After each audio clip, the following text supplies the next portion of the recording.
Good morning, everybody, and welcome to Living Astrology with Janet Hickox.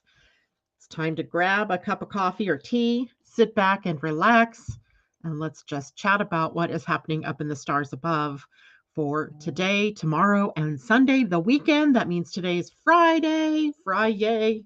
It's always good to have a Friday. We should have lots of Fridays in a week. Don't you think that would be more fun than Monday through Sunday and only one Friday in it? I don't know. Good morning to those of you who are checking in already. And as well, did you guys get to see the sky this morning?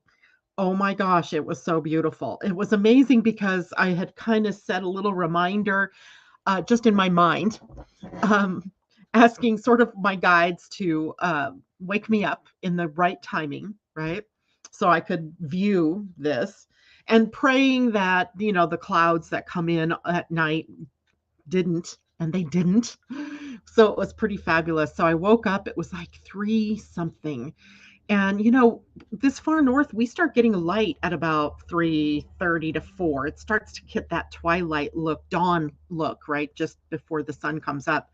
And I looked out my bedroom window. I didn't even have to go outside. So just outside my bedroom window, I could see Saturn furthest out, and then Jupiter, and then Mars. And it's funny how much brighter Jupiter is than Mars. And Mars is closer to the Earth. So it's kind of odd the way that that works out. And then I waited for a little bit because I didn't see the moon, and I was waiting to see the moon and then Venus and Mercury. And so I laid back down. I fell asleep. I woke back up with a start and went, oh no, I got to look back out. There was the crescent moon. And I couldn't see Venus yet. And I suspected it was because she's closer to the sun right now. And so is Mercury. So I waited for a little while staring out the window, and eventually Venus pops out. And once I saw Venus, then I could find Mercury. So I got to see all those planets. It was gorgeous. And then when I actually woke up to get up this morning, there were clouds. So it might have been harder to see if I'd waited. So I'm so glad I got to see that. It's just sometimes nice to actually visualize from the sky's perspective, from our earthly perspective to the sky about some of the astrology things that we're always talking about. So we talk about planets and how they're interacting with one another or their relationship. And when we look at the sky, of course, we can visually connect to what that relationship is all about. So we have this long tail of planets, 5 of them that are all there. That doesn't happen again until 2040. 2040. So it is literally a once in a decades or so thing for us to visualize, right? To get out there and see it. Now, I don't think, now tonight, likely the moon will have moved, so it won't be as dramatic, but you could still get a visual of Mercury, Venus, and Mars, and then Jupiter and Saturn. So you could still get out there and take a look. This is happening in the early morning sky. So between 3 and 4ish, because by 5 o'clock, at least here, the sun is coming up. So I lost sight of Venus and Mercury for sure, even though I could still see the moon out there. Anyway, so go out and enjoy. Let's see. Good morning to, we have Susie Gemini. Good morning, everyone. Christine Buckingham. Hello to you. And Mani Aurora. Good to see you out there. And I'm not sure if you're he or she, Mani. Maybe I'm Manisha. So you must be a woman. I love Nightish, but he leave me alone. How he come back? I don't know what you're talking about or what that question is. Maybe you can reword it a little bit for me. Susie Gemini, I could only see the moon and Venus. Oh, light pollution, of course. I live out in the darkish area. You should have been able to see Jupiter, though. Jupiter's pretty darn bright. And what I had the more difficult time seeing was Mars and Saturn. So Saturn is the furthest west, of the planets. And he is sort of a goldish color. Jupiter's just bright. In fact, at first I thought I was looking at Venus and not Jupiter, but it's Jupiter. And then Mars, of course, red, but still a little faint. And then the moon, of course, crescent. The other two were just bright and shiny. Mercury harder to see because he's closer to the sun, and the glare of the sun kind of obliterates the view of Mercury for us sometimes. When Mercury is setting, in the setting in the western sky, sometimes we get a better view of him. And that's because, I don't know, maybe the optics of the setting sun are different than the optics of the rising sun. Maybe it wasn't Venus. I'm not sure. Happy Friday to you as well, Coachella and Erica Dorsey. Good morning and happy Friday. And Sandra Jean Boyd, it is 5 a.m. here in Honolulu and the sky is still dark. Go out and see if you can see it, Sandra. I woke up at 3:33 and couldn't go back to sleep. So here I am finally catching you live. Whoop, whoop. Thank you for everything and for sharing such sweet love. Forever sweetest one. That is really sweet of you, Sandra. And I'm sure there are a lot of us envious of you living in the tropical paradise that is Hawaii. Good morning, Michelle Gay. And good morning to, I can't see who that is, but that's all right. And Susie Gemini says maybe it was Jupiter. It could have been Jupiter that you saw. I don't know. But the sky was beautiful here in the Pacific Northwest for once. So I was really thrilled that I got to actually see it. Now, as far as the astrology of it, we've been living this astrology, right, for the longest time, as all the planets are sort of lined up, right? They're in a line. If you look at the chart, look at them all. They're all sort of, lined up and going around the chart, but then leaving a good chunk of the chart empty. So, and this particular chart has a whole other bunch of bodies in it than just the planets we were talking about. But that's been an energy that we've been dealing with, right? We are learning about some of the key themes when planets align like that, and that's cooperation. And it is, how do we work together? How do we kind of find a teamwork or a sort of synarchy, according to the Gene Keys in Richard Rudd's estimation. Our new way of being in the future will be about synarchy. So there won't be this hierarchy kind of, or hierarchical structure. It will be more, I always imagine it when I hear him talking about it, as like the Knights of the Round Table, right? Camelot kind of thing, where everybody has a voice. We may have a president or you may have a leader, but that leader is open to hearing the input of everyone and not necessarily pulling rank and making his or her decision the primary decision. So it's a theme that we're working toward, and these planets are kind of setting us up to move in that direction. It's not only so what we were seeing in the sky is all of the inner planets, right? Mercury, Venus, the moon, Mars, the sun, even though we didn't see it until it actually rose, is there, right? That we certainly saw the light of it. And then Jupiter and Saturn, the transpersonal planets. But then when we look at the outer planets, which are Uranus, Neptune, and Pluto, we can see how they are also in this kind of train of energy that has been moving through.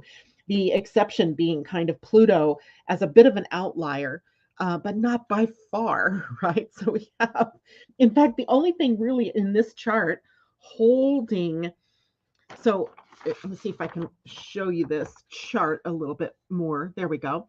So if you look and you see all of those planets on the one side, well, there's really nothing on the other side holding the balance. The closest thing holding the balance is going to be the South Node, right? Everything else is just kind of minor planets, a lunar eclipse from the last lunar eclipse we had, the galactic center, not really a place where it can hold steady energy.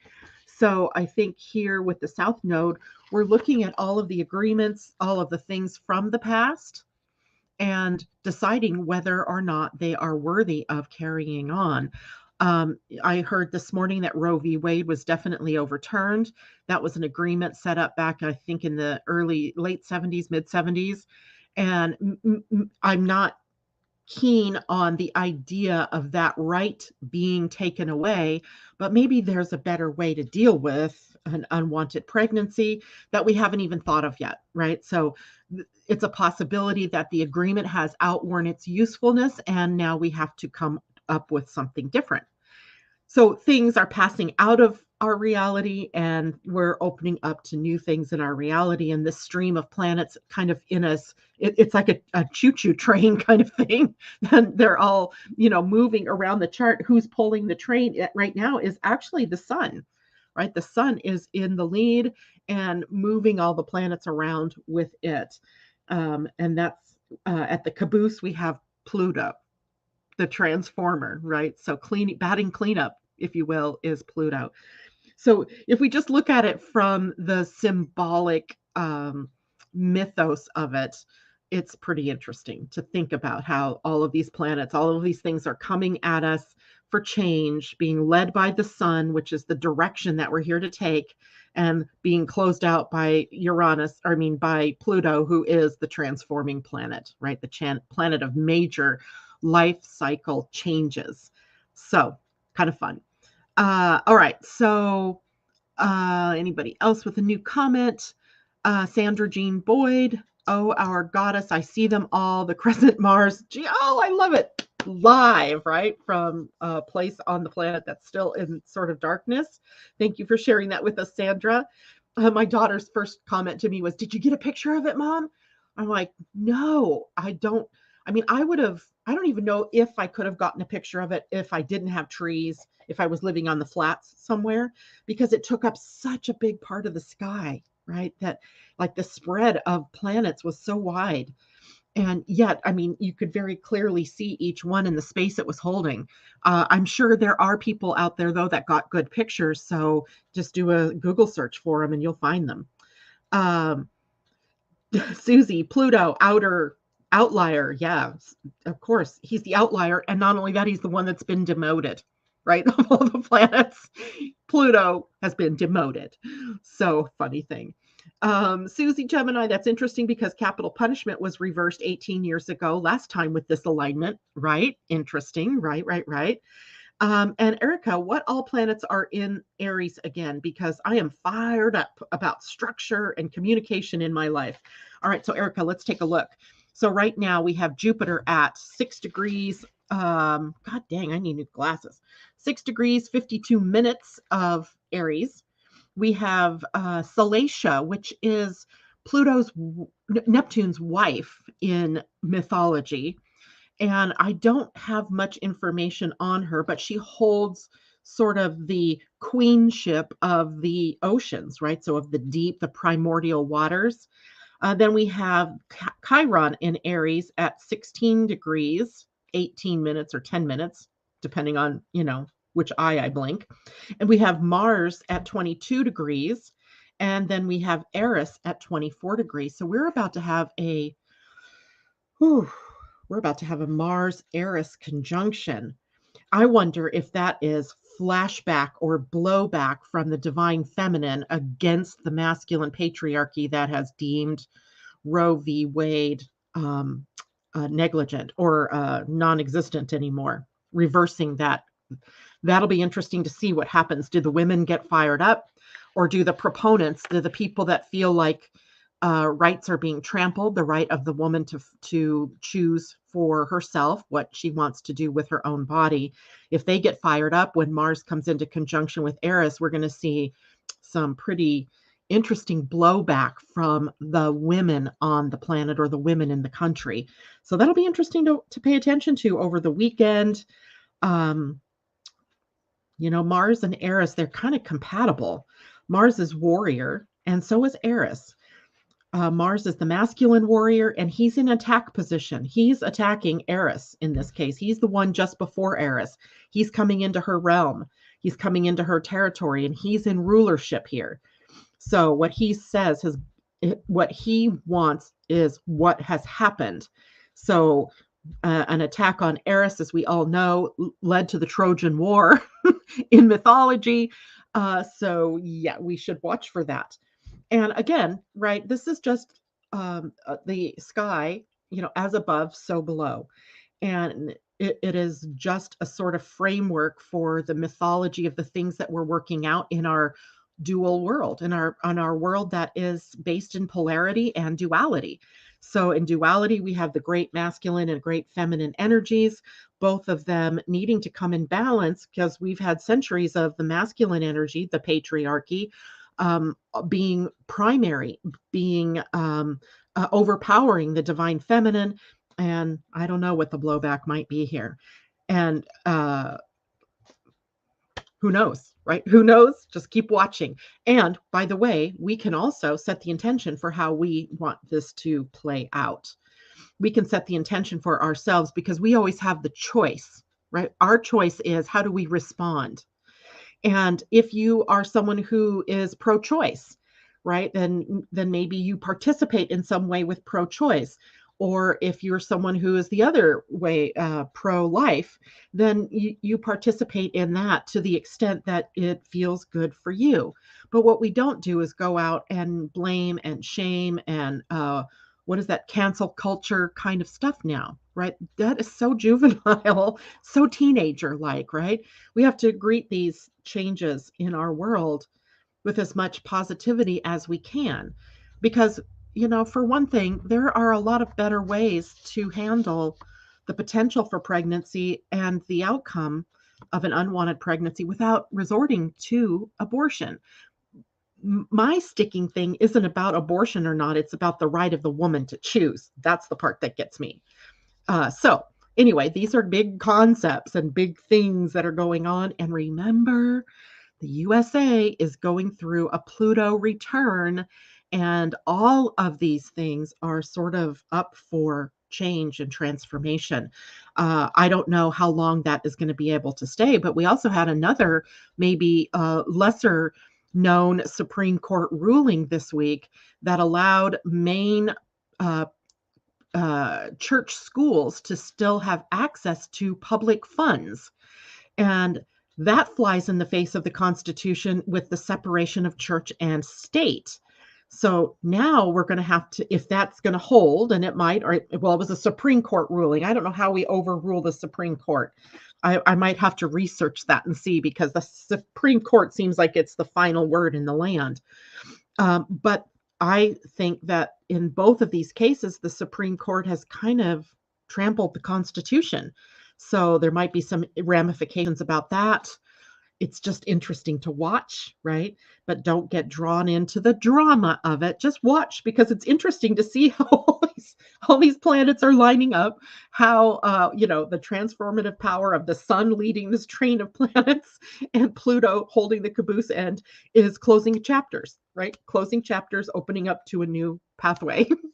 So even though sometimes it's difficult because we have so many judgments and so many things that that come up within us, right? Judgments from religions, judgments from anti-religions, right? It can just blow our minds. So we need to try to stay in the middle ground, right? And hold in our, and this would be me saying this, but for you can choose for yourself, but I'm going to hold the intention that our Constitution will be upheld, right? And that the rights that are being somewhat trampled here will be restored. But I'm going to put out another thing that maybe we need to consider. Maybe, after 248 years, the Constitution might need a rework, right? Maybe it needs to be rewritten. Maybe it needs to be updated with values that are more modern, right? So all of these things I hold possible because it's all about possibilities. And it just looks like right now, like some things are happening that are trampling the Constitution. So maybe it's time to rewrite that, make it stronger, make it more modern so that it holds weight when the justices try to go in and make decisions on big things like Roe v. Wade or the case in Maine about funding Christian schools. So lots of stuff that we could talk about that. But I have other things I want to talk about today. Let's see. Erica, as a Christian, I have a hard time understanding why Christians who pass judgment. I do too. It's difficult to understand why a God who is supposedly based in love would also hold judgment, right? That's a big duality there. This could become a slippery slope to eradicate many other rights as well. Indeed, Christine. So these are all things we have to stay aware of, right? And we can't stay dumbed down and not activated in our choices that we make, right? We all have choices here that we can make. We're all empowered to do things, right, that are in alignment with our own truth. And even if it's just about not being reactive to something, but finding the more responsible path, enabled path. So that is just something that each one of us is going to have to do.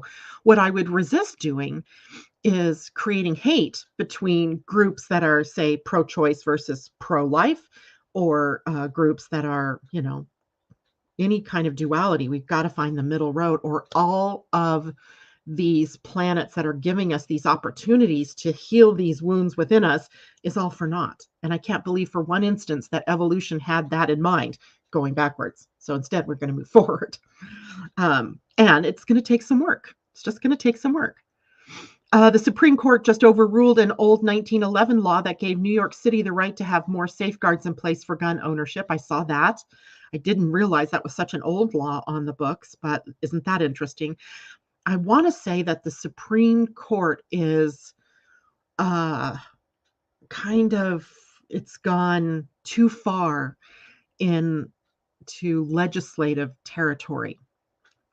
And that is something else we need to look at, because we very definitely had the concept of the separation of state, right? Separation of the powers. So there was the executive power, the legislative power, and the judicial. And I feel like the judicial branch is kind of moving into legislative branch, but I also saw that the executive branch was moving into judicial branch. So they're crossing lines that I think is not such a good thing to watch happening. And no matter what side of the deal you come onto, you have to be a little bit concerned when you see a court doing the things that they're doing that seem to undermine the Constitution. So anyway, all right, Susie, I don't want to tell anyone what to do ever. Susie, indeed. So you know what I kept thinking about this whole thing? And Christine, you even brought it up there too, about the Handmaid's Tale. If you haven't seen the Handmaid's Tale, watch it. It'll scare the bejesus out of you, because you can see how this country looks like it's moving in that direction. You would think, by looking at this, that somebody who wrote this series had some kind of thought, some negative vision of what's potentially on the way for this country. And I don't ever think it would get that bad. But it's worth watching to find out what are we watching out for, right? What are we watching out for? All right. So, Sandra Jean Boyd. Okay, so on a sky map outline, I can see that Venus on the other side of the moon, but there's a high rise in the way. Oh, darn it. Maybe you can go out somewhere where it's flat and see. But that's the problem, right? When we're in cities, right? The buildings. But where I live, it's all about tall trees, right? So we have all these pines and not pines, what are they called? Fir and hemlocks, and they're tall. So they can also obliterate the sky. You have to get away a bit. Christine Buckingham says Margaret Atwood foresaw things, right? So I think what we're seeing is I want to say it is a duality between conservatism and progressivism. And those two, they're moving in opposite directions. And remember, Saturn is in Aquarius, a sign of progressivism, but Saturn himself is a conservative, right? A conservative as being not a political movement, but just a statement of, values and so forth. So we're seeing the push and the tug and the pull on these things. And we've had them before in history, right? We've had them before.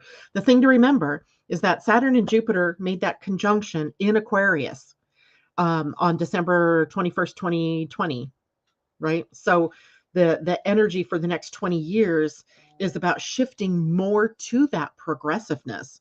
But can we shift to progressiveness if we're not holding on to values that make sense for this day and age?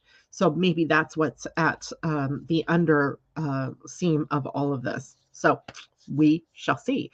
But don't ever forget your choices, right? Your choices. Where do you put your money? What products do you buy? What do you say? What do you do about what you're seeing out there in the world? What are your intentions, right? Intentions.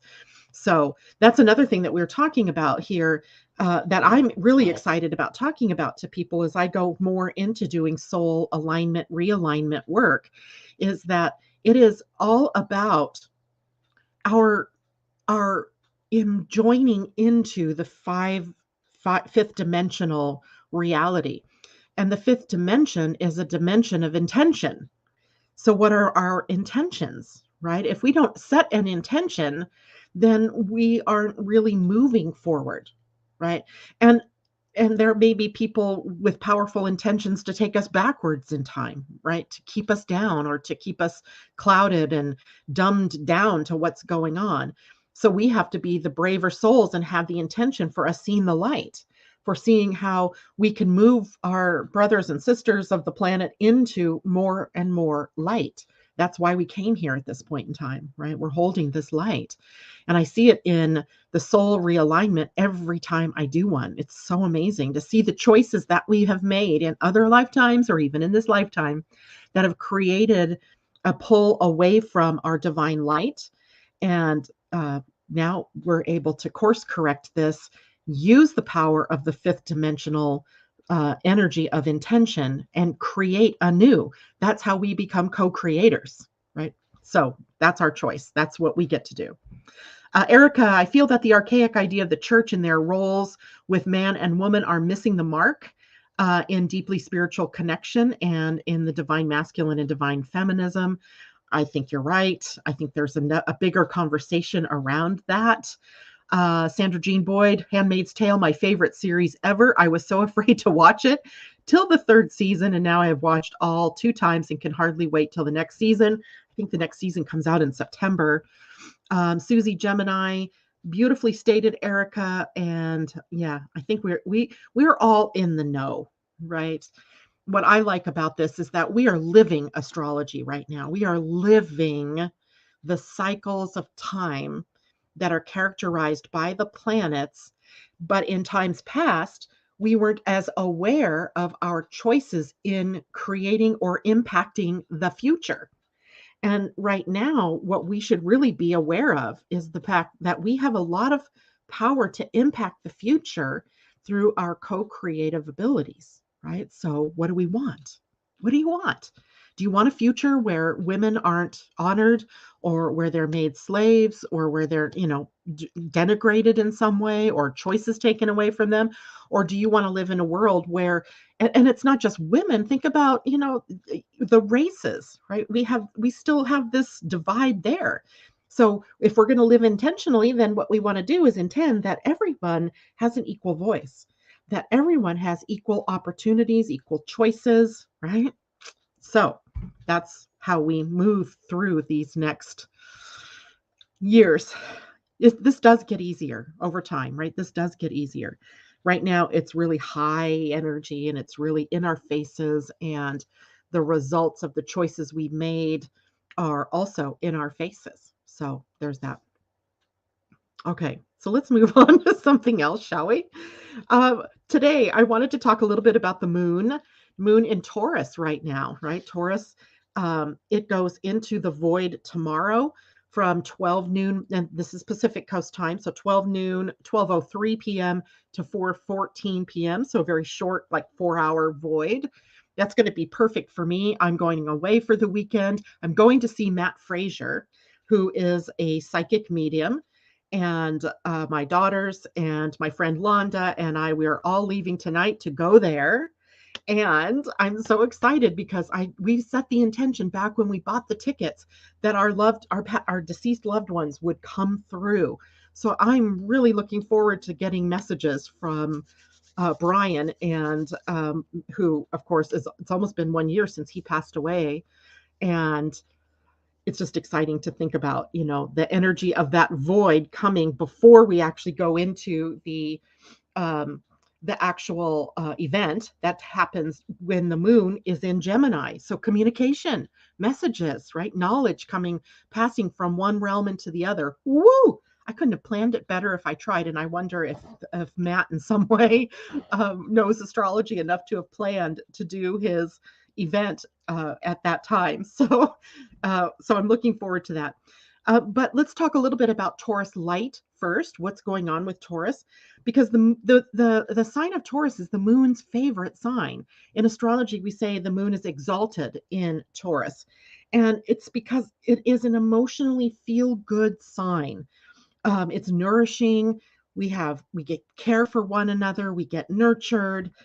We get pampered. It's sensual, and all of that leads to really a good feeling energy. So the moon that thrives with that kind of emotional security and stability does very well when it's in Taurus.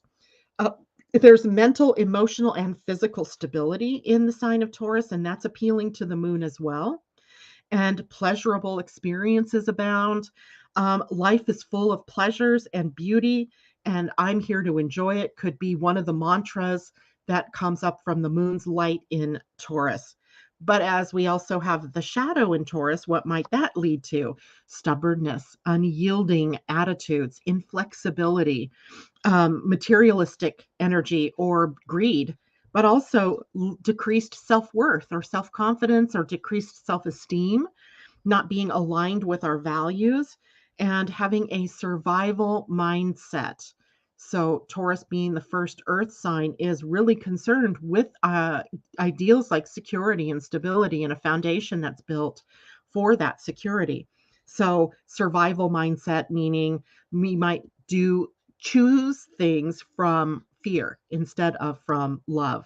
And of course, it can also have money is all that matters kind of attitude. So that would be the more shadowy aspects of Taurus. Now, because for the weekend, we're also going to have Gemini energy. Gemini's light is curiosity, possibilities thinking. It is sharp mind, sharp wit, knowledgeable, loves knowledge, as a matter of fact, is communicative, is flexible, and fun loving. So, where we have Taurus as a less flexible sign because of its nature, its earth and energy, we have the following sign, right? So these are neighboring signs. So we get to see, how does cooperation play out? So if we look at the energy of the negative Taurus, which is inflexible, and the positive of that, which is stability, then we move into another sign who is flexible, but possibly scattered or unfocused. So when we have these neighboring signs, those two energies have to somehow they have to use their lights to cooperate, right? To be cooperative. So we can see that at work with just the moon in this weekend. There's also a quick and energetic sort of feel when the moon is in Gemini, and it's an I want to know everything and share it with the world kind of experience. The moon in Gemini's shadow, though, could be about empty words or empty knowledge, right? Just seeking information for the point of having information, information overload, inconsistency, or restlessness and nervousness, which comes up often with the moon in Gemini. So remember, the moon is exalted in Taurus because it loves that emotional, physical, and mental stability. Well, when you have the moon in Gemini, the possibility is there isn't that kind of stability. So it makes the moon a little nervous, and it gets a little bit excitable, gets a little bit restless because it's not sure, like, is this energy of Gemini going to change its mind and move off in a new direction and upset the apple cart or make things more unstable? But there's also a feel of the moon here as unfocused and ungrounded if it's in the negative, and scattered, right? Trying to focus on too many things, and the mind going 100 miles an hour in 50 different directions. So the Gemini shadow negative statement might be something like, words are there to serve me, instead, which is sort of kind of the meaning of playing with words, kind of using words as weapons, even instead of using words in their best and highest manner. So there's that. That's our weekend as far as the moon is concerned. Um, then the other thing I wanted to talk about today is the human design, astro design of the new week in our human design charts. What we have is the sun moving to the gate 52 and earth moving to the gate 58. So hold on while I want to get the chart up uh, so I can share my screen. Did I name it the sun? That would be funny if I did. I did. All right, so let me share my screen now. Nope, I don't have slides. Why did I click that?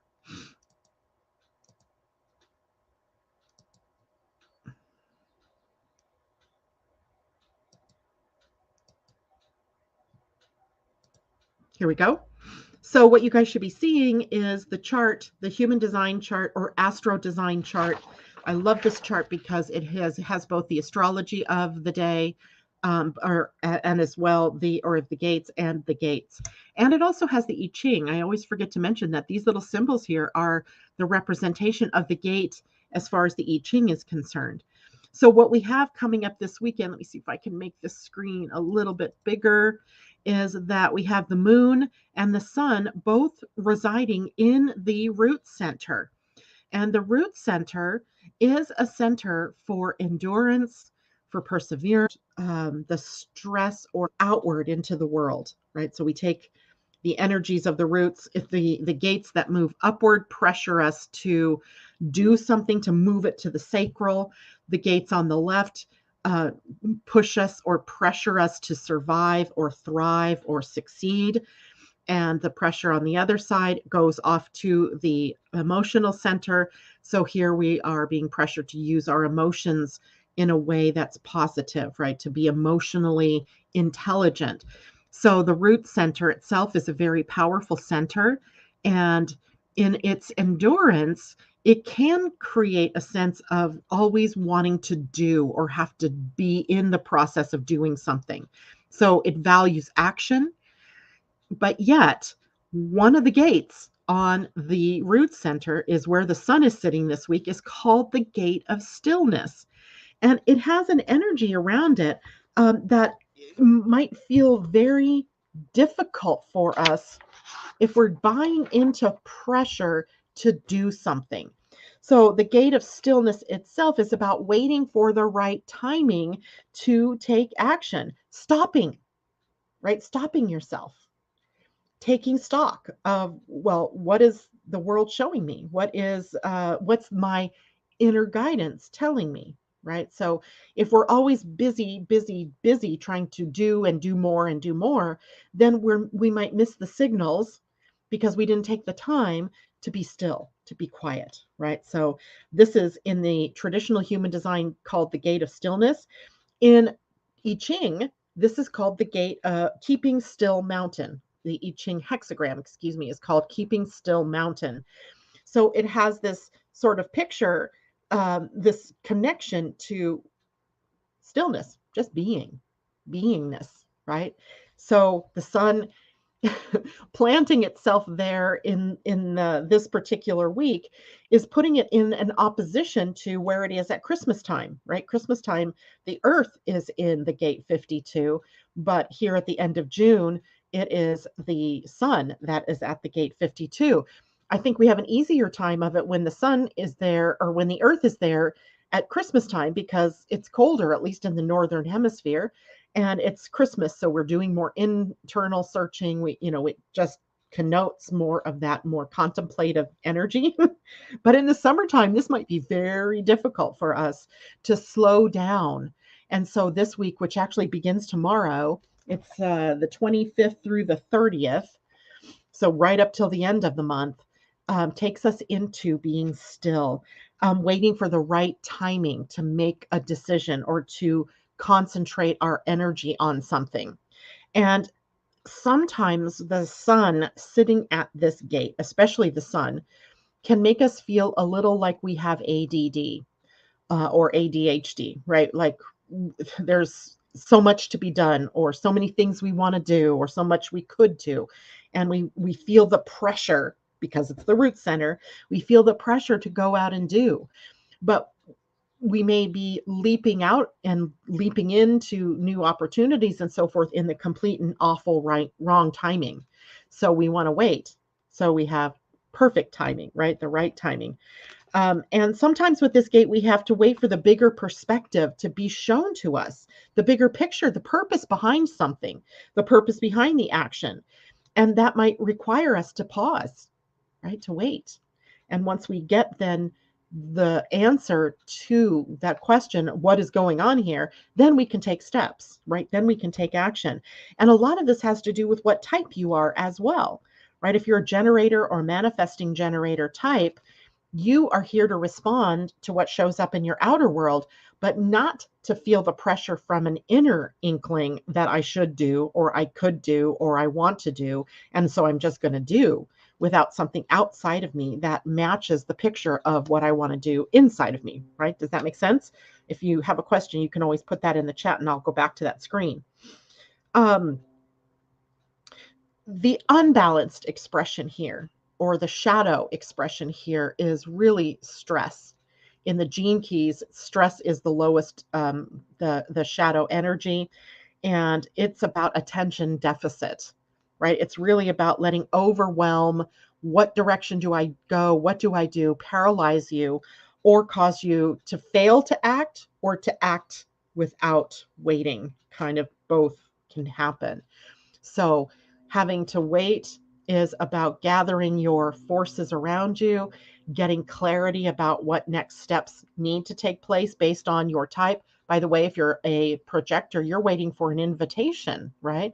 Somebody pulling you into a conversation or pulling you into something to do. A manifester, of course, you're creating based on your divine will or on your emotional input, and or maybe even something coming from well, it would have to be divine will or divine emotion that is leading you to do something. If you're a reflector, of course, you're used to waiting because your general way of making decisions is to wait for a full cycle of the moon. So waiting is the name of the game here. I think it's probably hardest for projectors because they want to do, and for manifesting generators because they can handle multiple things, and then generators because aren't I here to do something? Could be the thing that's going on in the head. And when we look at the Earth, now the Earth is the interesting one, I think, for this week because it is sitting at what is called the gate of joy. And so here we have the pressure of the 52 from the sun that's pushing up to the sacral, but we have this energy of joy, the gate 58, that's pushing to the spleen for us to express as thriving energy or as success in our world. And I always think it's interesting to find that joy is not on the emotional center. It doesn't sit over here in the solar plexus. It sits here on the root center, meaning it's a foundational energy. It's a foundation energy. And in a way, in the I Ching, this is just purely named joy. In traditional human design, it was called the joy of living or joy of life. And in Karen Curry Parker's quantum human design, it has been renamed to the joy of mastery. And, I often question what is the potential here for joy in expressing mastery, right? What is that about? Well, this gate moves over to the 18, right? Which is a gate that is about kind of judging ourselves or judging others. And it is an alignment energy. So primarily what we see with the 58 is where it is that we might be out of alignment with what's joyful, what the joyful expression is for ourselves in our lives. And then the potential is to start to realign, although we often get into a search for perfectionism because the other gate is causing us to look and see that, we're out of sync, we're not perfect. And then we keep trying and trying and trying to be perfect rather than seeing that mastery and joy is always happening in the now. The spleen can only work with the energy of now. It doesn't have a future orientation. It doesn't have a past orientation. It has fears around the future and fears around the past, but it lives in the now. So in this now, how can I create something that's going to feel joyful, right? That's what the Earth is doing. And the Earth is the part that challenges us to move, right? So It challenges us to see things from a different perspective. So I think the earth here in the joy might be in the waiting for the right moment, for the right opportunity and the right people to then take action on. And note that the 52 is a Cancer gate, right? So the 52 where the sun is Cancer, we know the sun is in Cancer. And of course, then the earth being in the opposite gate is a Capricorn gate. So isn't it interesting too that joy is a Capricorn energy? That Capricorn we usually think of as all business, right? Reputation oriented, Saturn ruled, so maybe stern and, all business and business like. But joy lives in Capricorn. And also, then in human design, is on the root center, the center for evolution, the center for our enduring and thriving and flourishing as opposed to just merely surviving. So cool to look at that. I just finished the screen. Okay, great. So now, any questions about that? Anybody? Nope, no questions on that. But if you have questions, go ahead and put those in there. But I thought I would go back to something today that I haven't done in a while. And some of you who have been with me forever know that I used to share Wisdom Keeper's Inner Guidebook, the cards called the Wisdom cards. They're by Rosie Aronson, and it's called the Wisdom Keeper's Inner Guidebook, 64 Faces of Awakening. But it's really a deck of cards, right? A deck of cards. And here we have, so she bases this pretty much in gene keys and human design, right? But she puts her own little rosy spin on it, and it really always feels good to kind of read the stories. And I forget that we have this. So here's our face for the gate 52, where the sun is. And you can see the gift in the gate 52 or in the gene key 52 is restraint. So let's see what the soul story is here. It says, the more selfless your intention, the more power it will have. The gift here is restraint. The shadow is stress. And the siddhi, the highest expression, is stillness. And here's the wisdom story. As a young farm boy, I dreamed of a bigger life. I was a ravenous reader, and it didn't take long before I started writing myself. By some stroke of luck in my early 20s, I wrote a fast-paced historical fiction novel that was discovered by a major publisher and raced straight to the top of the bestseller list. As soon as I received my first royalty check, I moved to the big city where I was invited into a hip workplace full of cutting-edge writers. It was in that bustling space that I wrote my second novel. To my dismay, it was a flop. My fans complained, my best critics wrote hurtful reviews, and my publishers threatened to pull my next contract unless I could guarantee another hit. As I faced my next project, I was paralyzed with fear. My hip workplace suddenly felt chaotic and noisy. Stressed out and stuck, I spent hours staring at a blank screen, my mind racing with loads of self-doubt and no inspiration. I got so desperate, I started reading books about how to write bestsellers. Though I tried to follow the templates, nothing worked. My restlessness grew to the point where I couldn't sit still. Finally, exploding from the pressure, I kicked my desk, abandoned the building and my contract. I took the first flight out and ended up on a small island where I rented a tiny house in the country and spent months burned out and depressed. At one point, I started gardening for weeks. My hands were deep in the earth, and my mind's only concern was how to make plants grow. As my body and soul adjusted to a slower paced life, I learned that while I could enhance a plant's growth with gardening techniques, most of the time, plants knew perfectly well how to grow. They had their own timing. I also noticed that when I was in a good mood while planting seeds, the plants seemed to do better. Such small realizations reawakened the philosopher and writer in me. This time, I was inspired to write poems, each word like a flower. When I felt strong enough to go back to the big city and clean up my mess, I realized that the stress I'd felt there wasn't just mine, it was everywhere and everyone's. My heart went out to humanity, and I knew my next book would illuminate the impact of stress on all of us. My writing would serve the planet. This time, I trusted the right words, and all of the inspiration I'd need would come at just the right time. My gift to you. I come to relieve you of your stress and to remind you that everything in nature, including you, has its own timing and growth pattern. Your intentions are like seeds. If you start something from a place of fear, the seed of fear will permeate the entire endeavor. So if you want your dreams to grow and thrive, just hold a clear intention, infuse it with goodwill, and trust that your dreams know just how and when to bloom. This is literally he is speaking, or she is speaking through this character about 5D, about the fifth dimension, dimension of intention. It's time to befriend restraint, practice patience, learn how not to interfere. Let your life and dreams unfold without too much pushing or prodding. And remember, more often than not, growth and transformation take place below ground, and the greatest seeds take the longest to germinate. Awesome. Now, here are some questions for contemplation. I always suggest you kind of re-listen to this point of the broadcast so that you can get these questions if you want to participate. I'll try to read them slow, and that way you can maybe jot notes. The first one, where are you feeling most restless and impatient?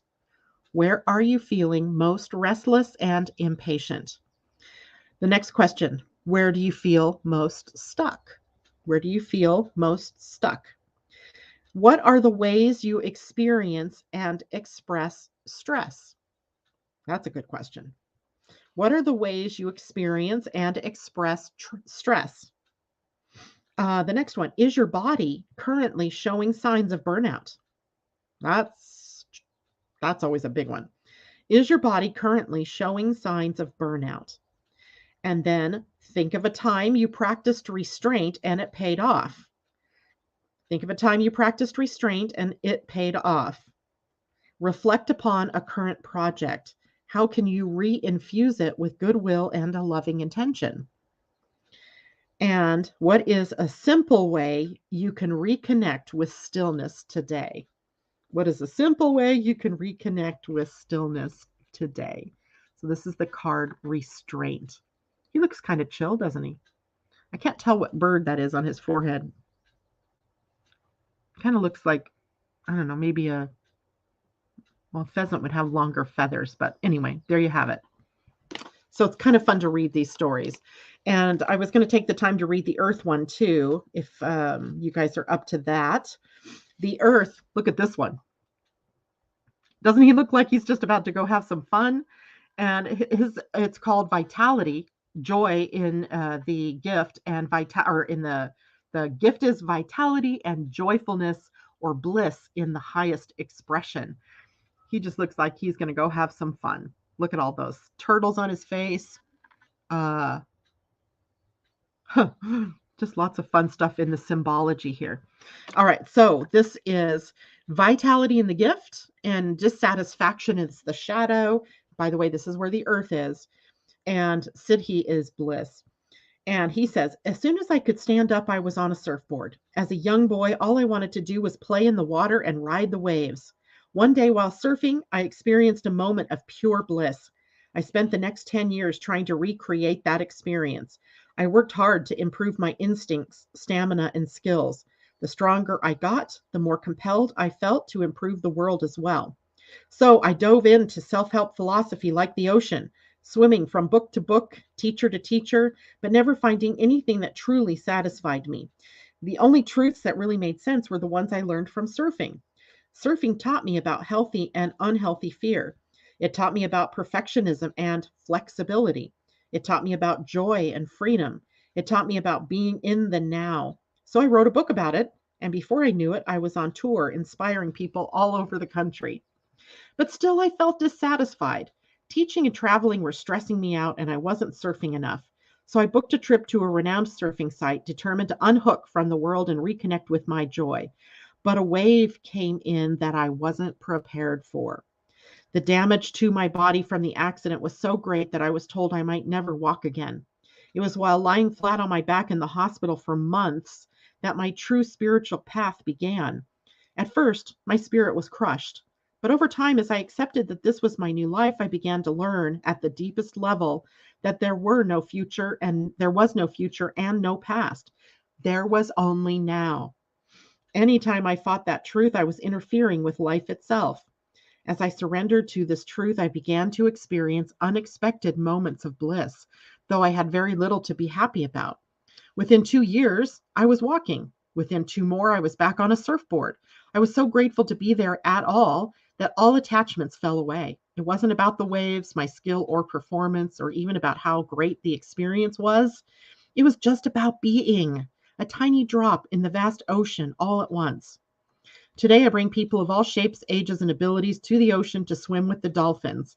Every day, I witness waves of joy and freedom well up from within them.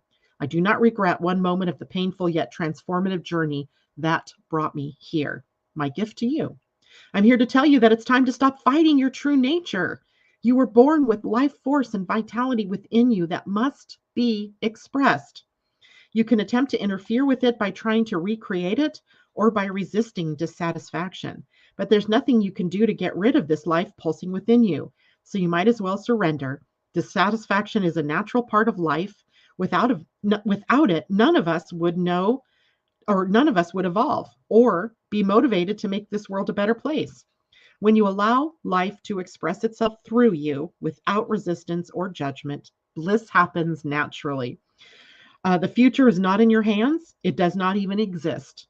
All there is now. And stop projecting into the future. Let life have its way with you and watch your purpose unfold.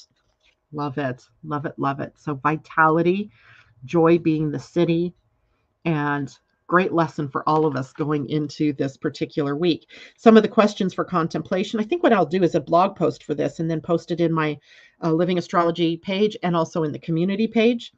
Are you still clinging to the belief that you can and should create a perfect, peaceful future that will last the rest of your life? Are you still trying to recreate an old experience of joy?